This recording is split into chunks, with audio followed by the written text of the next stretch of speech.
Hello and fuck Cape Shit. Welcome to another episode of Shittywebcomics Weekly. Brought to you by our Subscribe Star backers. So go to our Subscribe Star, donate money to us because we're so good at everything. So good. But also hidden extra videos that you can only find out. Find out what everyone else will be saying next year today by checking out our videos Some on people the won't thing. even be saying it next year, but they will be saying it eventually. Yeah, it may not be next year because it may be in 2 to 5 years, sometimes 10, sometimes a million, 40,000 million. Anyways, today,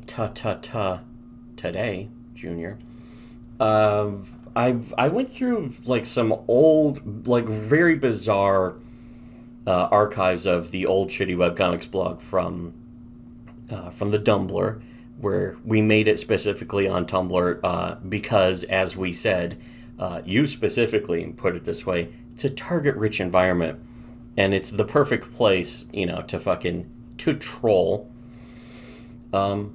But also, it was like a good, straightforward blog platform that's just like, here, type this, then hit post. Now you have posted. So, and that's one of the tragedies of Tumblr is that it's basically like LiveJournal, but it had extra features where you could, other users could reblog your stuff, share it, add a comment through that way, and you could post with it. You could make a post as an image post where it starts off with image or a set of images. Then you type the stuff you want to say about it below, and it's like, oh, that can be fun. And it would display the images in a sort of like a mini gallery, which is how most social media does that these days. The only problem, of course, was the user base, but that was why we registered to Tumblr to make the blog. And so I was going through some of the weird archives. Like some guy took a bunch of posts and just copied and pasted them into a doc file. And I'm like, okay, I can barely tell what's what, but whatever. So there's no dates on them, so I don't even know when this was. It might have been from at least 2012 because I registered in late 2011, but I don't think we made more than a couple posts. Not until 2012, and that's when we started really gearing things up and doing more posts. So this could be from around 2013 or 2014, but I think it's more like 2012 or 2013. But somebody asked, because that was another thing, well, with Tumblrs, you could send anonymous asks, and you could, you as the person who made the account, you can make it so only people who have also registered can send you an ask, and they have to do it under their account name. But you can make it just completely anonymous, so people who don't even have a Tumblr account can send you an ask. And so we made ours completely anonymous and open to anyone, of course, which is one of the other reasons why our blog was better than anyone else's in the history of the human race. Anyways, Another reason. yeah. So somebody asked, I think in reply to me just trashing Ghost in the Shell, can I ask what your issue is with Ghost in the That's the Shell? thing too, is like people are just so unused to even hearing the Yeah. Saint favorite fucking anime movie. Yeah, the approved opinions of like, oh, this anime movie is good. You know why? Because everyone else said it was good too. And it's The like, back cover of the yeah, fucking DVD, the VHS says that fucking what's his face? The guy who made Roger Ebert Avatar says really it's a good loves this movie. movie. This movie rocks, says the guy who made Avatar and Titanic. And fucking Ain't It Cool News gives it 5 stars. Wow. A full bag of potato chips out of a whole bag. Five bags of Ten popcorn bags of popcorn and five and sodas. 6 sodas. It's only supposed to go up to 5. What a fucking fat pig Harry Niles. Harry Niles also was a perfect example of just a disingenuous, a guy who wanted to take bribes and He was a would great fucking example of change his why nerds opinion based on your bribe. He was a typical nerd. Yeah. In fact, that's why I liked reading Film Threat, is because they would just have their honest opinions, even if I didn't like it. But usually they had some insight and that kind of thing. But also they would trash Harry Niles just for him being so disingenuous and obviously bought off. And that's what a lot of people in comics are, but that's what a lot of people on YouTube are, including the people you think, people on YouTube that you think have integrity and honesty and that they're good, honest, And that was actually a big fucking reveal for us. Was trying to be on that show with fucking Killstream. Yeah, the fuck. As we've mentioned in a few previous episodes, being on with Ethan Ralph is like, until then I assumed Ethan Ralph was at least a general, straightforward, honest guy, even if he was maybe a little dumb or something. But I had no idea he was completely disingenuous as a person, innately disingenuous, and had zero integrity at all. And we accidentally revealed that without even trying. And then people, a couple years later, found out we were right all along. But in a different way, too. It was kind of stupid. But anyways, so somebody asked a long-ass time ago, around 2013-ish, can I ask what your issue is with Ghost in the Shell, series, movies, or both? And I said 89 minutes of characters standing around ramrod straight, spouting technobabble in pseudo-intellectual jargon that has nothing to do with the story. Which, by the way, is the ultimate refutation of people like, oh, you didn't understand it. And it's like, no, it had nothing to do with the story. And I can prove that objectively and quantifiably. And it already has been proven, of course. And that's the movie. That's specifically the first movie. But anyways, usually poisoned by Eastern religious philosophy bullshit, so you get dumb attempts at talking about a robot's chi or whatever the fuck gay shit. Now, again, people would be like, oh, they don't actually say chi anywhere in the movie. That's your autism kicking in, making you an inferior person and an inferior thinker, where you're taking everything so fucking literally that you can't fucking process the overall point because you're trying to focus too much on the specific words being used, the semantics, your capability of argumentativeness does not rise above semantics, which is pretty much the lowest level of being able to make an argument. And I'm directing this at anime fans and weebs, which is something we've also said about how all weebs think and are capable of arguing since the late 1990s.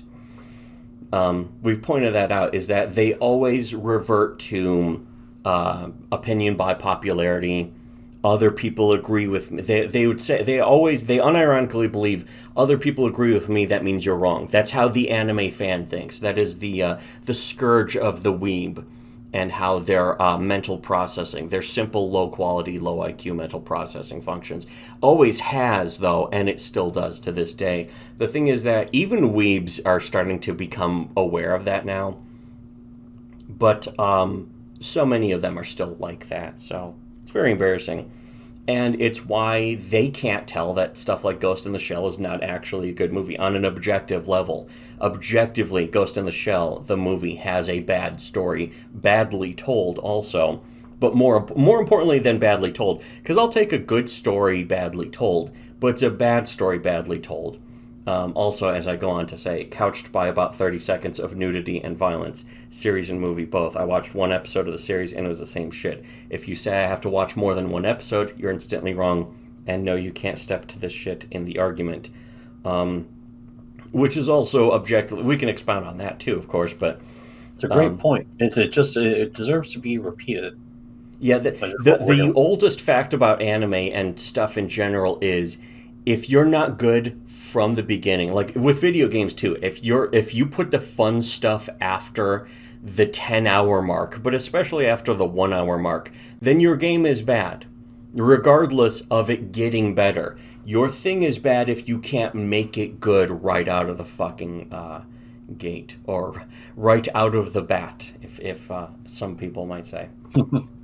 But still, that's always been true of anime.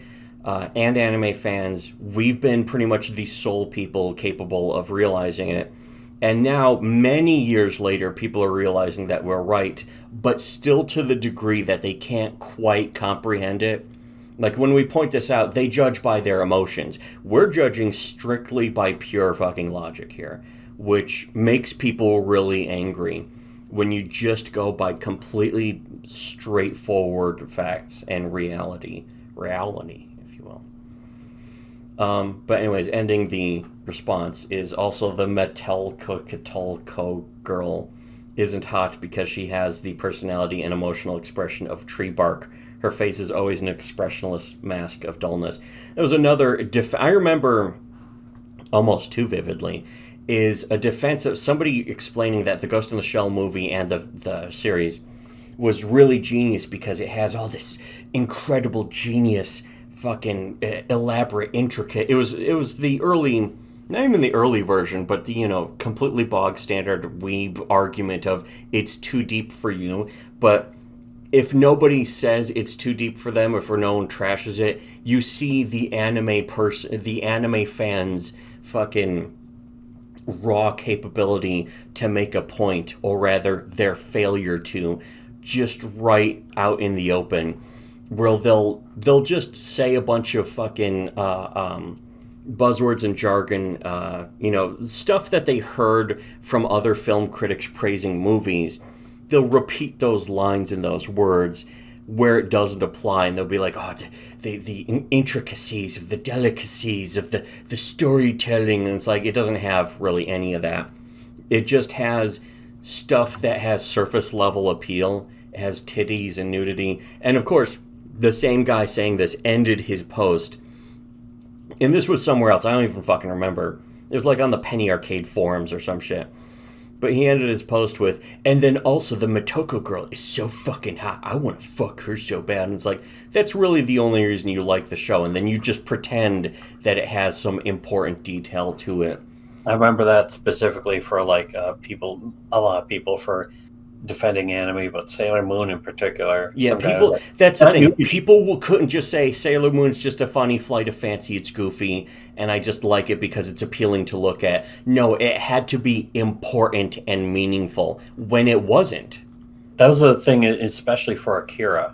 Yeah, Akira too. In fact, the Akira movie is complete dog shit. It's a terrible, not only dumb story, it's a low IQ story for people with low IQs, and it's just dressed up with a lot of really impressive, fancy visuals and design and animation.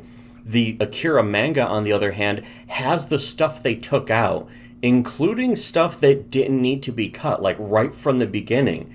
And we've gone into that a bunch of times before. And I'm not saying the manga is clearly better. The manga actually has story to it that is completely absent from the movie, and of course, including, the ending. For 2 decades after the movie, and the movie's not the manga's not smarter. By the way, the manga is simply a story. It doesn't have to be smarter. It doesn't have to be intelligent. In fact, one of the things I like the most about the Akira manga, the main character's an idiot, but it's in a funny way. Whereas in the movie, the main character is just completely bog standard, generic. Fucking passionless, soulless, no personality, pretty much. They pull the soul out of the character. Yeah. Because this is important, actually. And anime fans would be like, no, he has a lot of personality. Just like, not compared to the fucking comic. And yeah, comic, not manga. It's a comic. Yeah. But he really doesn't have a lot of personality. That's the thing. Yeah, in the movie he doesn't. In the comic, he doesn't even have a ton of personality in the comic either, but he has some. He's a fucking idiot who sort of is bumbling his way through this bizarre grand conspiracy of human experimentation that's being literally buried a fucking half a mile or a mile under the fucking crust of the planet or two. It was something really deep, I know that. Literally deep, because it's 2 miles down or something. And that was to keep a container at absolute zero to keep the remains of Akira from basically waking up because they accidentally created some kind of super beast. The thing is that's really interesting is that they accidentally wake him up instead of blowing up the city or whatever the fuck stupid meaningless fucking a lot of sound and fury signifying nothing that the movie was. Instead he comes back up to the surface and wants to be a fucking warlord of the ruins of fucking New Neo Tokyo 3 or whatever. And Tetsuo was fucking basically his top general who demanded all the drugs. He wanted all the drugs in the country so he could fucking vacuum them into his mouth like Kirby. It was really funny, and none of it's in the fucking movie. Movie's just dumb bullshit with a bunch of pretty visuals. The fucking comic is funny. It's actually got funny shit in it. And no, you don't see any fucking... fucking ask an anime fan.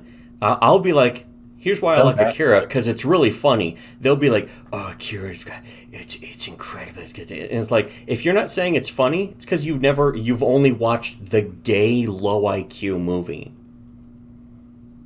And it makes you inferior. Ask an anime fan anything. Yeah, what are you? You're going around like an abject anime fan. You're just being a total weeb about everything, which makes you genetically inferior to us, but also pretty much even to the normie cattle. The average NPC has a higher level of functioning than an anime fan because they actually have to go outside and talk to people and that kind of shit, which is gay to go outside and talk to people, but at least the normie cattle can do it.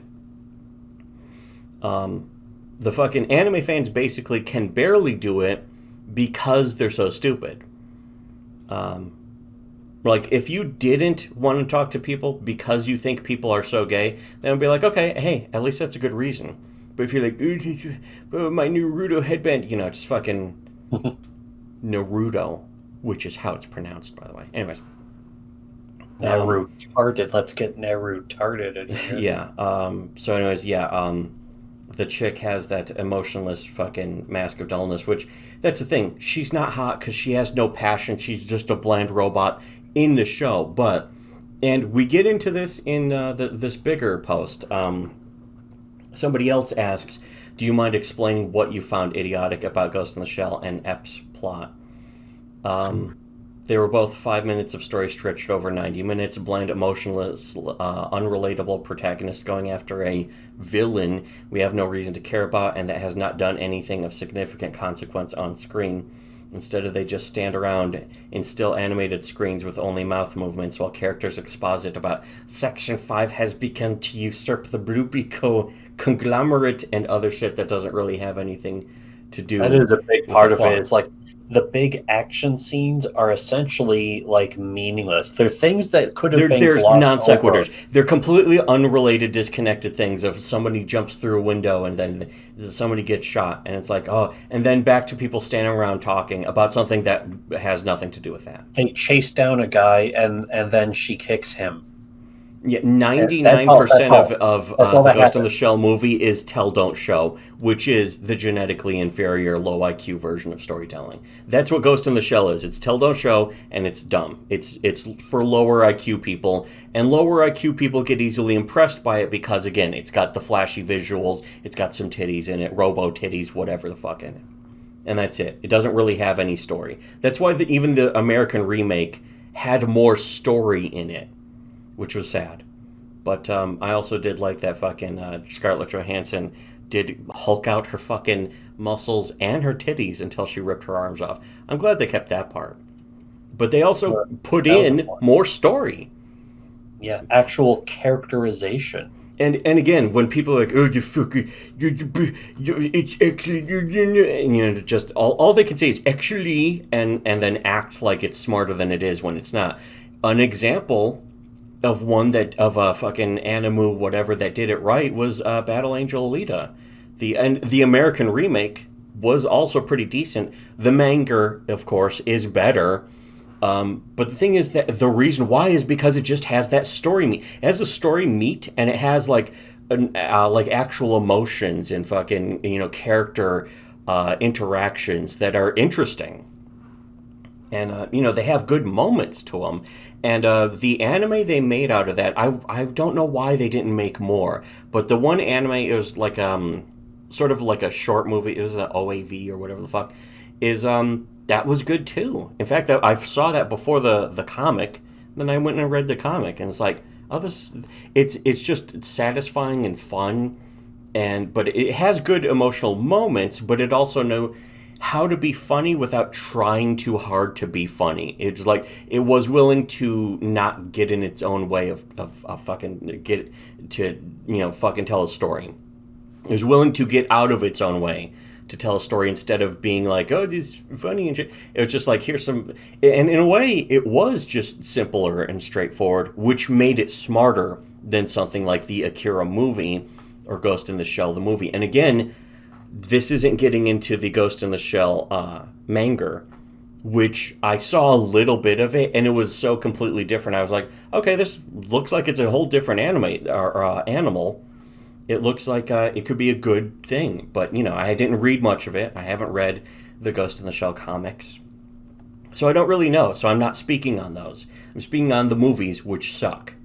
Which objectively are bad, though. Not my opinion. They're bad in ways you can actually point to and say, that's an incorrect way to tell a story. That's fucking done wrong and incorrectly. It's like if you made typos. Like, most people don't understand the objectivity of bad storytelling because they're like, oh, it's just subjective. No, it's not. If you had typos in a fucking script or something, you could point to that and say, that's spelled wrong. There are versions of that just for storytelling. The thing is that it's more nebulous, and somebody can look at that no matter how true it is and say, no, that's not true, even if it's true.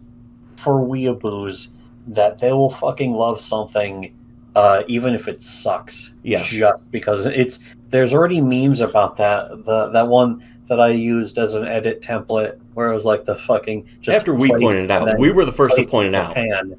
People made memes out of the information and the knowledge that we introduced to the human soul and the human lexicon. You should be glad that we've ever existed, because without us, none of you would know barely a fucking shit about anything. We were some of the first people going way back to the 1990s saying this shit. We used to troll anime fans for fun just because it was the easiest thing to do. We realized almost the hard way that fans of anime, all you have to do is slightly criticize something that they like in just the most plain, bare-bones, objective way, and they will have a screeching fucking meltdown. And we've learned that in the 1990s. If we know that then, that the rest of you barely know now, imagine what else we know now that the rest of you still won't learn for a long time. It would behoove all of you to take a lesson from the masters. The trolling masters. We're literally the best trolls in the history of the entire internet, and that's not ego or vanity. We got people to melt up. People like Ethan Ralph and Nick Rekieta to have autistic screeching meltdowns just without even fucking trying.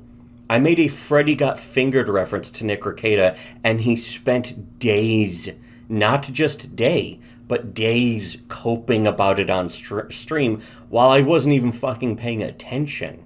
And people had to come to me and be like, he's still streaming about how mad he is at you.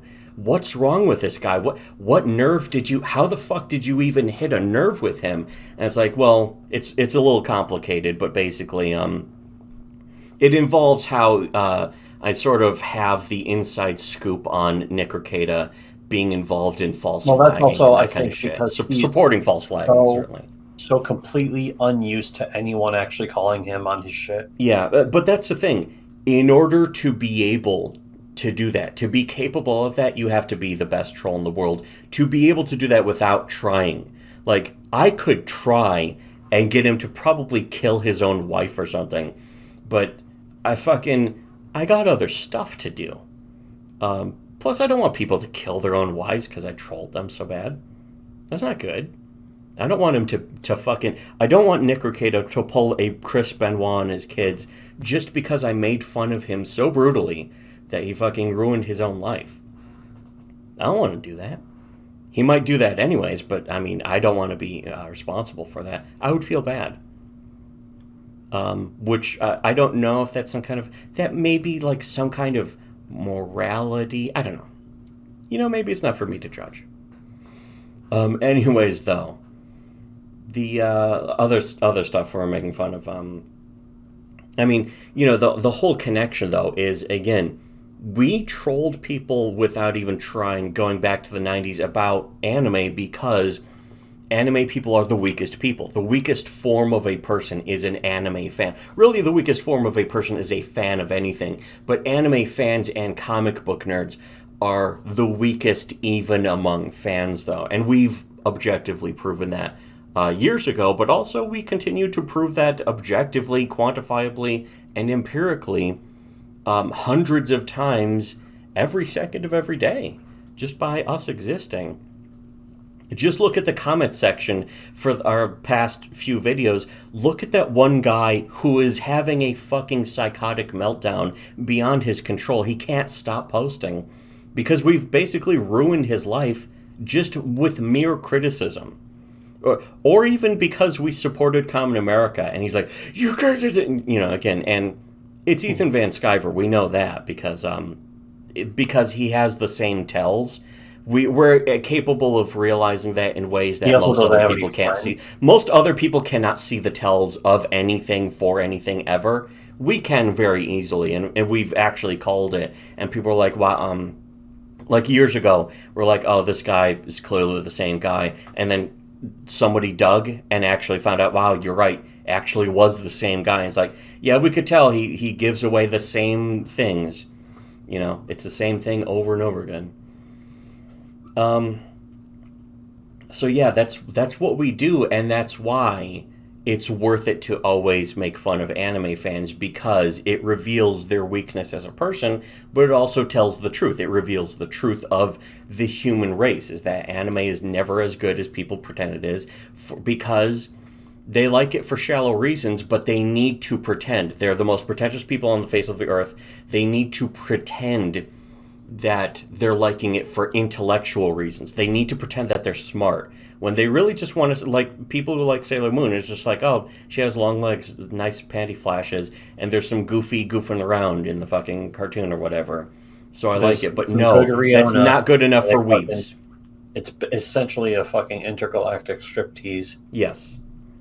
These attractive whores in Sailor Moon, they're such attractive fucking skanky ass whores. Speaking of skanky ass whores, we'll get to that about the end of this episode. But here, let's wrap this up, or try to. We're sort of getting there. Anyways, so yeah, other shit that doesn't really have anything to do with the plot to make it look like the story is about more than it really is. That pretentiousness of the storytelling in pretty much every anime. When it turns out the story isn't really about any of that shit. Also, the idea that, what if a robot could feel, has been done way better. Blade Runner, which Ghost in the Shell is mostly ripping off. That's actually one of the things I didn't even know, is like, she's not actually a robot. She's actually a human that was placed in basically a support body when she was young because she had... yeah, it's basically like she has full body modifications so much that the only thing left is like her brain, essentially. And then the movie tries to act like it's smart by being like, but is her soul still there if her body is... But that's also the thing, and I don't know, because the movie is so boring. Yeah. But I'm pretty sure they don't ever mention I watched the movie a couple times. I've seen the movie a couple of times, and it's the lowest IQ take of that humanly possible. Whereas in Blade Runner, it straight up implies that the replicants are actually better than people because they're more capable of human emotions than even humans are. Like, a human's like, oh, I don't give a shit about a turtle on its back, who cares? But then a fucking replicant is going to have a psychotic meltdown. It's like, why is a turtle on its back? That's wrong, it shouldn't be done. And it's just like, oh, we found the replicant. He's feeling. He's having emotions about normal empathy. He's actually having empathy. What, did you fucking kill this motherfucker? Good thing he only lives for 3 years, right? The skin jobs. There was 4 years?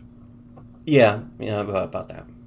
But yeah, again, Blade Runner. And the thing is, I don't even think Blade Runner is that great of a movie. It just does the premise better than fucking Ghost in the Shell. And again, the Ghost in the Shell movie. Ghost in the Shell fucking comic book looked like it was borderline madcap. It looked like a comedy.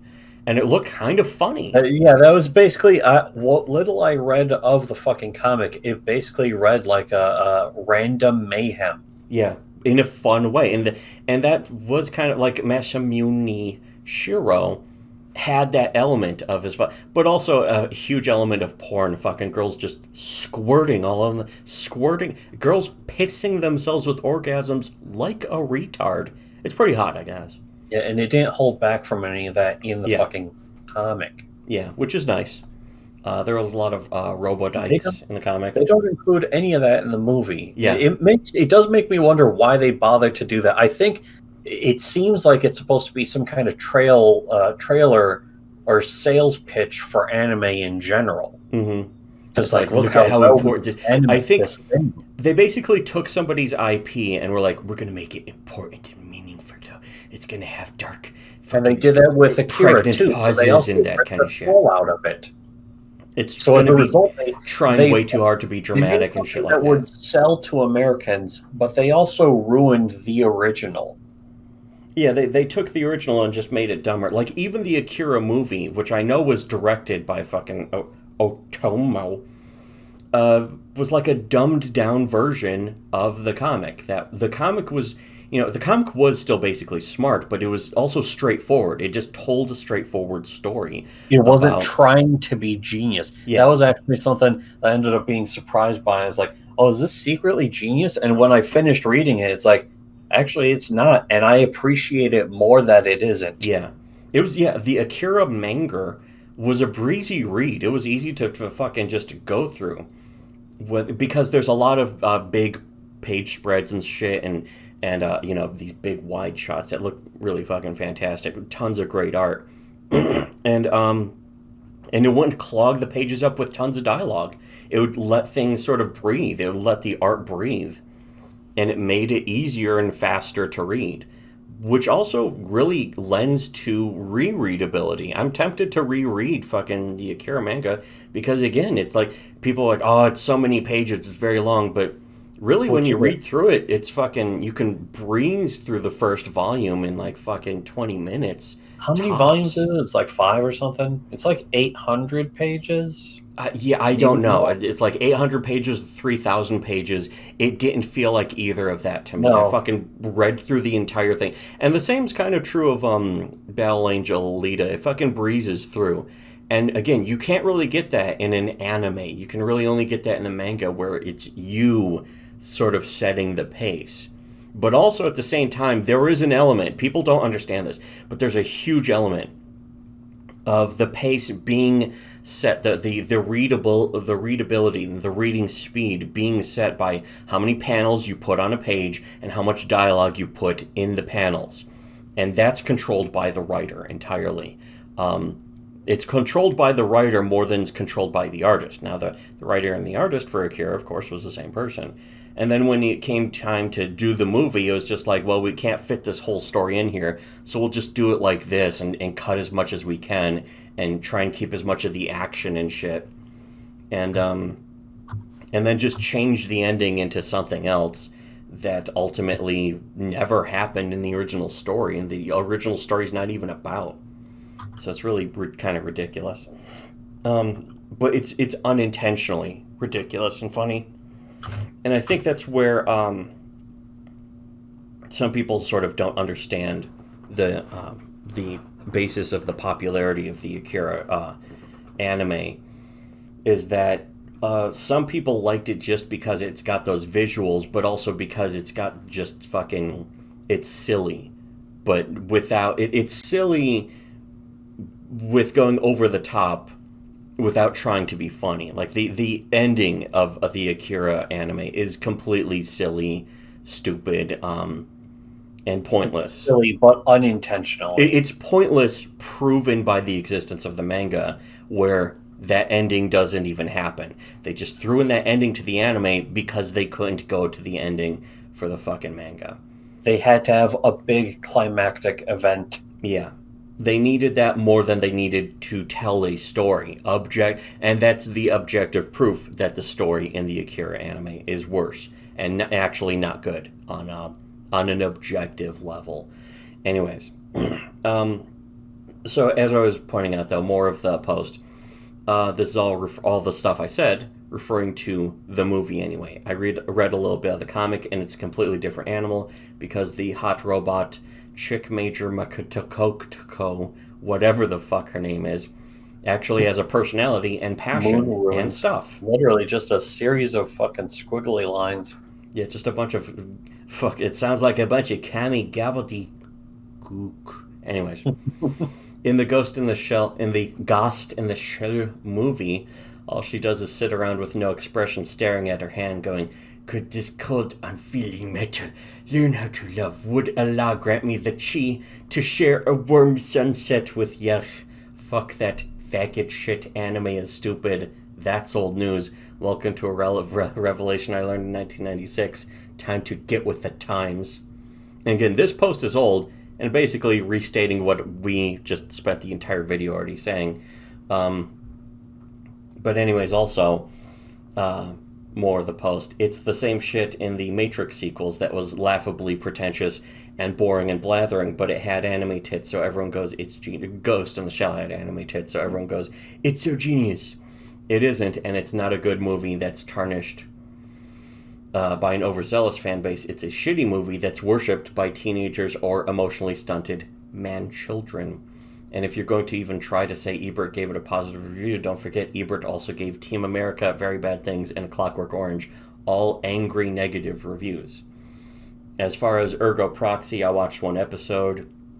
It looked like the exact same shit. People standing around pontificating about how their karma is dictating that the network data is potentially going to initiate the fourth chakra, that kind of blathering anime idiocy they do too often in their science fiction because American science fiction is better. Don't tell me it gets better from there. I've heard that before over and over and over again. I know better, and I have better taste and intellect. Well, those things are still true. I watch good movies, not these stupid-ass overrated cartoons from Japan. A truly good anime gook cartoon starts good from the first episode, or at least shows a sign of being good. If it sucks in the first episode, the entire series sucks, no exceptions. Even if there was an exception, there would be no excuse for it. And then Nice Mod adds the post saying, I used to be a really big Japanophile back when I was still a 14-year-old girl, which Nice Mod's not a girl, of course, but whatever. And really, it was Ghost in the Shell. It was essentially one step away from being a squeaker. Yes. It was the Ghost in the Shell movie that taught me not all anime was good. Personally, I think a lot of anime is terrible, but I can still find enjoyment in some of it. Some anime is pretty okay. That being said, I still have to agree with the major bullet points of what Mod 1 posted. That's me. Posted. Ooh. Anime simply never handles more cerebral subject with any kind of skill or finesse. Case in point, my all-time favorite anime, Trigun. The reason I like Trigun is because the moral integrity presented in the protagonist. Killing is wrong. That's a message I can get behind. But at the same time, Vash is presented as a lofty superhuman, an unattainable ideal, whereas Wolfwood represents mankind struggling to attain said ideal and constantly falling short of it. Sounds pretty compelling, right? The problem is these themes are handled with no subtlety or capability at all. And to interject, usually the way the themes are handled is a character will say, the theme of this anime is that Vash is a super person and Wolfwood is not as good. And they'll speak right out in the open, oh, Wolfwood, your humanity means you're constantly falling short of an ideal. And Wolfwood would put his hands on his hips and go, you know, you're right. That's how all anime handles themes. All of them. Always. Always has. I was also just thinking of that because we watched the fucking last Eva movie, and right front-loaded, the very first thing that happens is like four nerds sitting on the Eiffel Tower with laptops out, just typing and spouting technobabble. Yeah, just technobabble out the jargon nonstop. That doesn't mean anything to the audience or the story for even 1 second. It doesn't mean anything at all. That's the problem with technobabble, and it's the reason why if you use it, you're a failure as a writer already. Even TNG understood this, by the way. Even TNG was like, we got to throw in technobabble sometimes to act like they solve the fucking problem with technology. Usually they would have technobabble as as dressing, not set dressing, but as fucking like verbal dressing. But the point of the episode would be in normal dialogue, not technobabble, but it would be, usually it would be some kind of moral quandary, of course. And sometimes when the story was technobabble, it would still be good because TNG understood how to handle it better. Like that Timescape episode where there was the shattered pockets of fucking space time. I like that episode a lot just because it's about like, oh, there's some weird technological problem. But It's more ultimately, the about, problem if you isn't the want to talk about technology. The what the problem is the episode is fucking. about, in that particular sense, it's about trying to deal with distorted reality. Yeah. And they're trying to The solve final a episode, problem. That's what it's about. It's the about trying to solve a problem. It's not all about the good thing technology, is it's about the essentially a problem. bunch The of Enterprise technobabble at the end. explodes. The That's the fucking problem. I really love the static warp shell Yeah. or the inverse tachyon Inverse beam. tachyon beams are pretty fucking. Those are pretty Bounce a handy. particle, bounce a fucking particle Graviton beam off the main deflector dish. Yeah.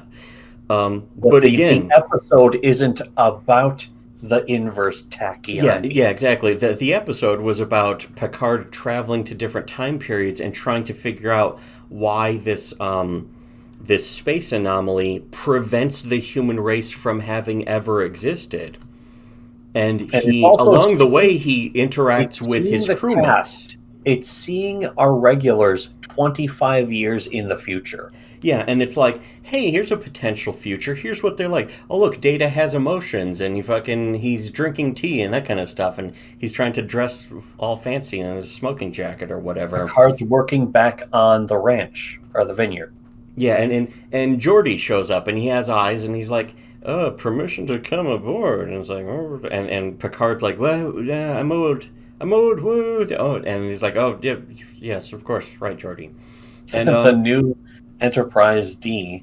The Enterprise yeah, D, which looks like the oh yeah, the fucking no, it was still the Enterprise D, but for some reason it had like 3 nacelles and a giant fucking phaser cannon down the middle, like a dog dick or it was something. badass. Yeah, it looked super badass. Meanwhile, one movie later, it's gone. Oh, I guess that's not happening. Thanks a lot. The Counselor Troy Driving School. Yeah. Here, you know what? We'll continue this conversation off in the next episode because there's still a bunch of other stuff left. So, like, share, and comment, resubscribe, whatever, and sure to listen to Shitty Webcomics.